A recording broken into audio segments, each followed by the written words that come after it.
বন্ধুরা, চালের গুঁড়ি ছাড়াই এক বাটি গোবিন্দভোগ চাল দিয়ে রান্নার কড়াইতে বানিয়ে ফেলুন দুর্দান্ত স্বাদের পাটিসাপটা পিঠে।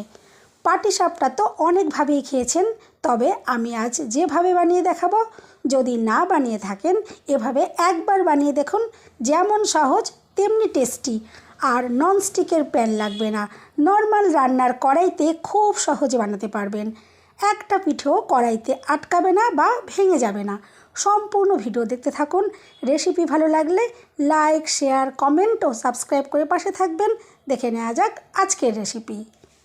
নমস্কার বন্ধুরা, আমি পাপড়ি পদ্মাবতী ফুড ক্রিয়েশনে আপনাদের সবাইকে স্বাগত। পাটিসাপটা তৈরি করার জন্য আমি এখানে গোবিন্দভোগ চাল নিয়েছি। গোবিন্দভোগ চাল দিয়ে পাটিসাপটা তৈরি করলে বেশি টেস্টি তৈরি হয়। তবে আপনারা চাইলে নর্মাল আতপ চাল দিয়েও তৈরি করতে পারেন, তবে এভাবে গোবিন্দভোগ চাল দিয়ে একবার বানিয়ে দেখবেন, দুর্দান্ত স্বাদের তৈরি হবে। আমি এটা খুব ভালো করে ধুয়ে ঘন্টা দেড়েক আগে হালকা গরম জলে ভিজিয়ে রেখেছিলাম। চাইলে আপনারা এটা বেশি টাইমও ভিজিয়ে রাখতে পারেন। এটা যত নরম হবে ততই বেশি সুন্দরভাবে তৈরি করতে পারা যাবে। দেখুন চালগুলো সুন্দরভাবে নরম হয়ে গেছে। আমি এখন একটা মিক্সি জার নিয়েছি, আর জারের মধ্যে প্রথমে কিছুটা পরিমাণে চাল দেখুন নিয়ে নিচ্ছি। আমি দুবারে চালটা পেস্ট বানিয়ে নেব। দেখুন কিছুটা চাল আমি এখানে দিয়ে দিলাম, আর বাকি চালটা পরে আমি তৈরি করে রেডি করে নেব। চালটা এভাবে দিয়ে দেওয়ার পরে এখানে কোনো আমি জল দিচ্ছি না, আমি এখানে দেখুন দিয়ে দিচ্ছি লিকুইড দুধ। এই দুধটা আগে আমি ঘন করে জাল দিয়ে রেখেছি, এখন এটা ঠান্ডা হয়ে গেছে। এই দুধটা দেখুন আমি আড়াই হাতা মতো দিয়ে দিলাম, আর পেস্ট করার সময় আর একটু প্রয়োজন হবে, পরে আমি আরেকটু এখানে দিয়ে একটা পেস্ট বানিয়ে নেব। আর এই পেস্ট যত ফাইন করে তৈরি করা হবে পিঠেগুলো ততটাই সুন্দরভাবে তৈরি করতে পারবেন, একদম আটকে যাবে না কোনো রকমভাবেই। দেখুন এরপরে পেস্ট বানিয়ে নেওয়ার পরে যাতে কোনো রকমের এখানে দানা ভাব না থাকে, তার জন্য আমি একটা ছাঁকনি নিয়ে নিয়েছি। ছাঁকনি দিয়ে এভাবে আমি চালের পেস্ট দেখুন ছেঁকে নিচ্ছি। ছাঁকনির মধ্যে দেখবেন দানা দানাগুলো আটকে যাবে, আর একদম স্মুথ একটা পেস্ট রেডি করা যাবে। আর আমি প্রথমে দেখুন এটা করে নিয়েছি পেস্ট, আর বাকি যে চালটা ছিল সেটাও আমি আবারও দুধ দিয়ে রেডি করে নিচ্ছি। আর যে এখানে ছিপটা যেটা রয়ে যাচ্ছে সেটা আমি আবার দেখুন এই চালের ভেতর দিয়ে এটারও পেস্ট বানিয়ে নেব। আমি চালটা সম্পূর্ণ পেস্ট বানিয়ে নিয়েছি, আর অবশ্যই এভাবে ছেঁকে নেবেন। আর এরপরে দেখুন মিষ্টির জন্য আমি এখানে দিয়ে দিলাম খেজুর গুড়ে যে পাটালি গুড় হয়, সেটা আমি একটু ছোটো ছোটো টুকরো করে এখানে কেটে দিয়ে দিলাম। আর বাইন্ডিংয়ের জন্য আমি মাত্র 2 চামচ এখানে দিয়ে দিচ্ছি ময়দা। আপনারা যদি পাটিসাপটা একটু নরম তৈরি করতে চান তাহলে ময়দার পরিমাণটা আর একটু বাড়িয়ে দিতে পারেন, আমি এখানে আর দিচ্ছি না। এরপর দেখুন খুব ভালো করে মিশিয়ে নেব। আর আমি এখানে সামান্য 1 চিমটে নুনও দিয়ে দিয়েছি, আশা করছি আপনারা সেটা দেখেছেন। সামান্য 1 চিমটে নুন অবশ্যই একটু দিয়ে দেবেন, তাহলে দেখবেন পিঠে অনেকটাই বেশি টেস্টি হবে। এরপর খুব ভালো করে মিশিয়ে নিচ্ছি যাতে ময়দাও খুব ভালোভাবে মিশে যায়, আর যে পাটালি গুড়গুলো আমি টুকরো করে কেটে দিয়েছি সেগুলো যাতে দেখুন মিশে যায়। খুব ভালো করে দেখুন মিশিয়ে রেডি করে নিলাম। এরপরে দেখুন আমি একটু মিশ্রণটা দেখিয়ে দিচ্ছি আপনাদের। ঠিক এরকম স্মুথ করে একটা মিশ্রণ রেডি করে নিতে হবে। আর যদি একটু দলা দলা থেকে যায় আবারও খুব ভালো করে মিশিয়ে নিতে হবে। দেখুন মিশ্রণটা এখন একদম রেডি করে নিয়েছি। আর হাতার গায়ে দেখুন একটা হালকাভাবে কোটিং হচ্ছে, ঠিক এভাবেই পাতলা করে মিশ্রণটা গুলে নিতে হবে। ঠিক এই রকমই যেরকম আমি তৈরি করেছি ঠিক এরকমই একটা মিশ্রণ রেডি করতে হবে। আমি মিশ্রণটা একটু ভালো করে আপনাদেরকে দেখিয়ে দিলাম। এরপরে নারকেলের পুর তৈরি করব, তার জন্য দেখুন আমি এখানে 1 বাটি লিকুইড দুধ দিয়ে দিলাম। এই দুধটা আগেই আমি জাল একবার করে রেখেছিলাম, এরপর আবারও একটু জাল দিয়ে নিচ্ছি।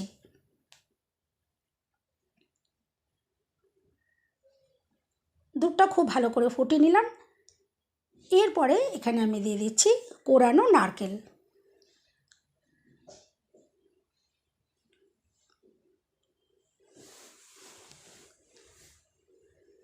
আর মিষ্টির জন্য আমি এখানে খেজুর গুড়ের পাটালি, সেটা দেখুন ছোটো ছোটো করে এভাবে টুকরো করে নিয়েছি।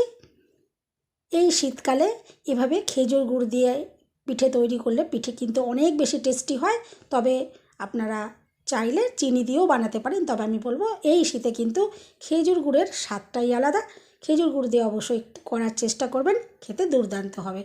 দেখুন খুব ভালো করে নাড়াচাড়া করে আমি মিশিয়ে নিচ্ছি, আর খুন্তি দিয়ে একটু ভেঙে ভেঙে দিলেই গুড়গুলো খুব কম সময়ের মধ্যে সুন্দরভাবে দেখুন এভাবে মিশিয়ে নেওয়া যাবে। এরপরে টেস্ট বাড়ানোর জন্য আমি 2টো ছোটো এলাচ থেতো করে এভাবে দিয়ে দিলাম, এতে অনেক বেশি টেস্টি তৈরি হবে। এরপরে নাড়াচাড়া করে খুব ভালো করে আমি রেডি করে এটা নিয়েছি। আর দেখুন এখানে নিয়েছি যে আমি চালের পেস্টটা বানিয়েছিলাম, সেই পেস্ট এখানে দেখুন আরেকটু দুধ মিশিয়ে আমি একটু রেডি করে নিয়েছি। এটা দেখুন কড়াইতে দিয়ে দিলাম, আর সামান্য এখানে 1 চিমটে নুনও আমি দিয়েছি। যেহেতু এখানে চালের গুঁড়িটা ব্যবহার করলাম, অবশ্যই একটু সামান্য পরিমাণে নুন দেবেন। এই নারকেলের যে পুরটা তৈরি হচ্ছে খুবই টেস্টি তৈরি হবে, একটা ব্যালেন্স আসবে, ভালো লাগবে খেতে। দেখুন এরপরে ভালো করে নাড়াচাড়া করে এটা শুকনো শুকনো করে নিতে হবে। আর চালের গুঁড়ি যাতে কাঁচা না থাকে আমি মিনিট 2 এভাবে খুব ভালো করে জাল করে রেডি করে নিয়েছি। চালের গুঁড়ি সম্পূর্ণরূপে এটা এখানে রান্না করা হয়ে যাবে, কোনো রকম কাঁচা ভাব থাকবে না। দেখুন আমি এটা নামিয়ে নিয়েছি, আর এটা ঠান্ডা হয়ে গেলে আর একটু শুকনো শুকনো হয়ে যাবে। এরপরে পিঠে তৈরি করার জন্য দেখুন আমি নর্মাল যে রান্নার কড়াই হয় সেই কড়াই বসিয়েছি, কোনো রকম ফ্রাই প্যানের কোনো রকমেরই দরকার পড়বে না। এই কড়াইতেই আপনারা খুব সুন্দরভাবে তৈরি করতে পারবেন, একটা পিঠাও আটকে যাবে না। একটু বেগুনের বোটা ঘরে যদি থাকে খুবই ভালো হয়, নাহলে আপনারা নর্মাল একটু কাপড়ের টুকরো ইউজ করতে পারেন। দেখুন বেগুনের বোটা দিয়ে আমি ভালো করে কড়াইটাকে ভালো করে একটু পুছে নিলাম তেল দিয়ে, যাতে পিঠে কড়াইতে না আটকে যায়। প্রথম 1-2টো হয়তো একটু খারাপ হতে পারে, কিন্তু 2-3টে যখন হয়ে যাবে তখন দেখবেন খুব সুন্দরভাবে ইজিলি এখান থেকে পিঠে তৈরি করা যায়। এরপর দেখুন কিছুটা মিশ্রণ দিয়ে আমি এভাবে দেখুন একটু লম্বা শেপ করে তৈরি করেছি, আমি গোল করে তৈরি করছি না। আমি পাটিসাপটাগুলো এভাবে একটু লম্বাটে লম্বাটে করেই এই পেস্টটা দিয়ে বানিয়ে নিচ্ছি। দেখুন এভাবে লম্বা করে আমি দিয়ে দিচ্ছি, আর গ্যাসের ফ্লেমটা এই সময় একদম লোতে করে দিয়েছি, যাতে এটা সুন্দরভাবে রেডি হয়, সুন্দরভাবে এটা কুক হয়ে যায় আর পুড়ে না যায়।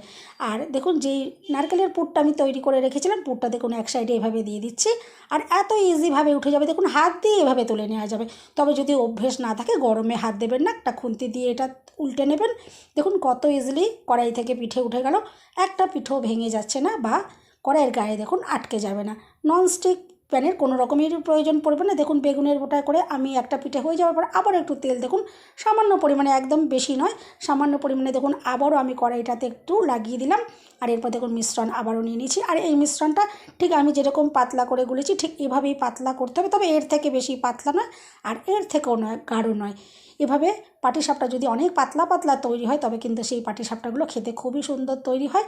দেখুন আমি এখানে যেভাবে তৈরি করলাম পাটিসাপটাগুলো অনেক পাতলা পাতলা তৈরি হচ্ছে, আর এই মিশ্রণটা পাতলা করে এভাবে গুলে রেডি করে নিতে হবে। আর দেখুন আবারও একটা পিঠে আমি কড়াইতে দিয়ে দিয়েছি, আর দেখুন এভাবে দেখুন কত ইজিলি কড়াই থেকে দেখুন উঠে যাচ্ছে, একটা পিঠেও কিন্তু কড়াইয়ের গায়ে আটকে যাবে না। আর চালের গুঁড়ি ছাড়া আপনারা এভাবে কিন্তু যদি গোবিন্দভোগ চাল এভাবে ভিজিয়ে রেখে কিন্তু এত সহজভাবে করতে পারেন, কোনো রকমের অসুবিধেই হবে না। দেখতেই পাচ্ছেন পিঠেগুলো যে কতটা দুর্দান্তভাবে রেডি হয়েছে।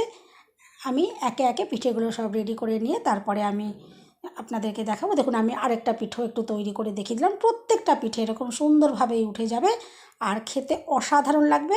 আপনারা যদি এভাবে গোবিন্দভোগ চাল দিয়ে না বানিয়ে খেয়েছেন, এভাবে একবার অন্তত বানিয়ে দেখবেন। আশা করছি আজকের রেসিপি আপনাদের ভালো লাগলো।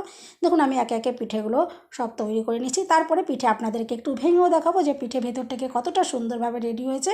বন্ধুরা রেসিপি ভালো লাগলে একটা লাইক দিতে একদম ভুলবেন না, চ্যানেলটা সাবস্ক্রাইব করে পাশে থাকার অনুরোধ রইল।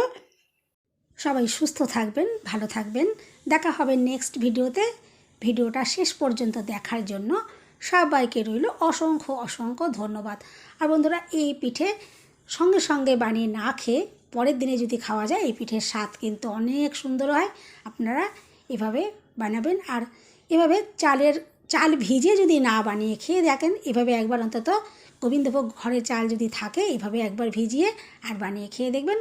খুব সহজ পদ্ধতিতে আপনাদের সাথে শেয়ার করলাম, এভাবে অবশ্যই একবার ট্রাই করে দেখতে পারেন। আশা করছি আজকের রেসিপি আপনাদের ভালো লাগলো। আর একদম অথেন্টিক যে পাটিসাপটা বলে দেখুন সেভাবেই তৈরি করলাম, একদম ভীষণই পাতলা পাতলা তৈরি হয়েছে। আর এভাবে পাতলা পাতলা যদি পাটিসাপটা হয় সেই পিঠেগুলো খেতে কিন্তু অনেক সুস্বাদু হয়।